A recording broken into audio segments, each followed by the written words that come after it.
নমস্কার বন্ধুরা, নতুন একটা ভিডিওতে তোমাদের সকলকে জানাই স্বাগতম। তোমাদের সঙ্গে রয়েছি আমি সুব্রত। তোমরা দেখছো তোমাদের প্রিয় ইউটিউব চ্যানেল কেরিয়ার উইজডম। তো বন্ধুরা, গুরুত্বপূর্ণ একটি ভিডিও নিয়ে চলে এলাম। বাংলা যুবসাথী প্রকল্পে আবেদন করেও টাকা পায়নি প্রচুর আবেদনকারী, আর তাতেই বিক্ষোভে ফেটে পড়ে আবেদনকারীর একাংশ। ইতিমধ্যে এ বিষয়ে একটি গুরুত্বপূর্ণ আপডেট প্রকাশিত হয়েছে। আজকের ভিডিওতে সে বিষয়ে বিস্তারিত আলোচনা করব। বন্ধুরা, প্রথমে তোমাদেরকে জানিয়ে রাখি, এবারে রাজ্য বাজেটে বাংলা যুবসাথী নামে একটা নতুন প্রকল্পের কথা ঘোষণা করা হয় রাজ্য সরকারের তরফ থেকে। তারপরে তড়িঘড়ি ফর্ম ফিল আপ শুরু হয়ে যায় গত 15ই ফেব্রুয়ারি থেকে। রাজ্য জুড়ে বিভিন্ন বিধানসভা কেন্দ্রে একাধিক ক্যাম্পের মাধ্যমে এই প্রকল্পের ফর্ম জমা নেওয়া শুরু হয় এবং ক্যাম্পে প্রচুর ভিড় হওয়ার কারণে রাজ্য সরকারের তরফ থেকে এই ভিড় নিয়ন্ত্রণের জন্য নতুন সিদ্ধান্ত নেওয়া হয় এবং অনলাইন পোর্টাল চালু করা হয়। সেই অনলাইন পোর্টালের মাধ্যমে 16ই ফেব্রুয়ারি থেকে ফর্ম ফিল আপ শুরু হয় এবং 26শে ফেব্রুয়ারি পর্যন্ত ফর্ম ফিল আপ চলে অনলাইন এবং অফলাইন মোডে। তারপরে প্রায় এক মাস হয়ে গেলেও প্রথম কিস্তির 1500 টাকা পায়নি এমন আবেদনকারীর সংখ্যা প্রচুর রয়েছে প্রত্যেকটা জেলায় জেলায়, ব্লকে ব্লকে।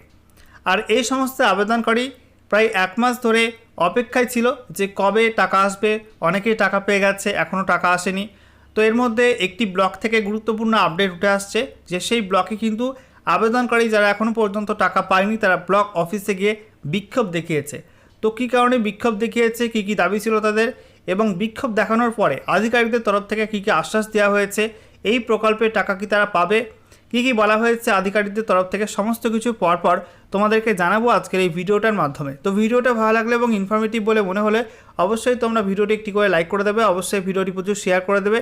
সেই সঙ্গে নতুন দর্শক হয়ে থাকলে লেটেস্ট ভিডিওর আপডেট সর্বপ্রথমে পাওয়ার জন্য চ্যানেলটিকে সাবস্ক্রাইব করে নিয়ে পাশে থাকা বেল আইকনে ক্লিক করে অল নোটিফিকেশন অপশানটিকে অন করে রাখবে। লেটেস্ট আপডেট তোমরা সবার প্রথমে পেয়ে যাবে।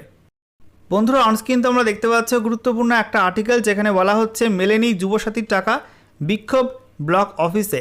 এই গুরুত্বপূর্ণ আর্টিকেলটা প্রকাশিত হয়েছে সম্প্রতি একটা বাংলা সংবাদপত্রে। তো দেখে নেব কী কী বলা হচ্ছে। তো এখানে বলা হচ্ছে অনেকে টাকা পেয়েছেন, তবে অনেকের ব্যাঙ্ক অ্যাকাউন্টে এখনও ঢোকেনি যুবসাথী প্রকল্পের টাকা। ভাতার দাবিতে সোমবার খাতড়া ব্লক অফিসে বিক্ষোভ দেখালেন প্রকল্পে আবেদনকারীদের একাংশ। প্রয়োজনে ব্লক অফিসে তালা লাগানোর হুঁশিয়ারিও দেওয়া হয়। প্রায় জনা 50 যুবক 1 ঘন্টা ধরে বিক্ষোভ দেখান, পরে পুলিশ গিয়ে পরিস্থিতি সামাল দেন। কিছুদিন আগেও খাতড়া ব্লক অফিসের সামনে একই দাবিতে বিক্ষোভ হয়েছিল। এদিন বিক্ষোভে সামিল বৈদ্যনাথপুর এলাকার মিন্ময় ঘোষের অভিযোগ, ঠিকমতো আবেদন করলেও এখনও টাকা পেলাম না। কোথায় গেলে সদুত্তর মিলবে তাও স্থানীয় আধিকারিকেরা স্পষ্ট করে কিছুই বলছেন না। আর এক বিক্ষোভকারী খাতড়ার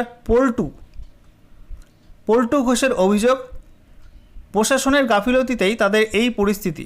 কেন টাকা মিলছে না, ব্লক প্রশাসন কিছু জানাচ্ছে না।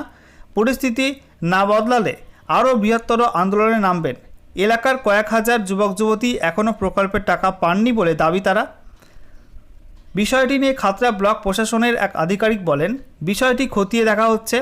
ঘটনা নিয়ে বাঁকুড়ার সাংগঠনিক জেলা বিজেপি সাধারণ সম্পাদক দীপক দাসের অভিযোগ, ঠিকঠাক বরাদ্দ নেই, সবাইকে টাকা দেওয়া যাবে কি না সন্দেহ রয়েছে। যুব সমাজকে বিভ্রান্ত করতে নির্বাচনের আগে এই সব প্রকল্পের নামে প্রদর্শন হচ্ছে। অভিযোগ অস্বীকার করে খাতড়া ব্লক তৃণমূলের সভাপতি তরুণ পাত্রের দাবি, নিয়ম মেনে আবেদন করলে সব আবেদনকারী টাকা পাবেন। প্রযুক্তিগত কিছু সমস্যা হয়ে থাকতে পারে, বিষয়টি প্রশাসন দেখবে। তো দেখতে পেলে বন্ধুরা, বাংলা যুবসাথী প্রকল্পে অ্যাপ্লাই করে কিন্তু প্রত্যেকে টাকা পাচ্ছে না। এখনও টাকা পায়নি এমন আবেদনকারীর সংখ্যা কিন্তু প্রচুর রয়েছে এবং প্রত্যেকটা জেলাতে ব্লকে ব্লকে কিন্তু এরকম আবেদনকারীর সংখ্যা রয়েছে। ঠিক আছে, তো দেখতে পেলে বাঁকুড়া জেলায় খাতড়া ব্লক অফিসে গিয়ে আবেদনকারীরা বিক্ষোভ দেখালেও কোনো সদুত্তর মেলেনি যে কেন টাকা দেওয়া হচ্ছে না, কবে টাকা ঢুকবে। আধিকারিকরা কিন্তু এখনও কিছু বলতে পারছেন না। দেখতে পেলে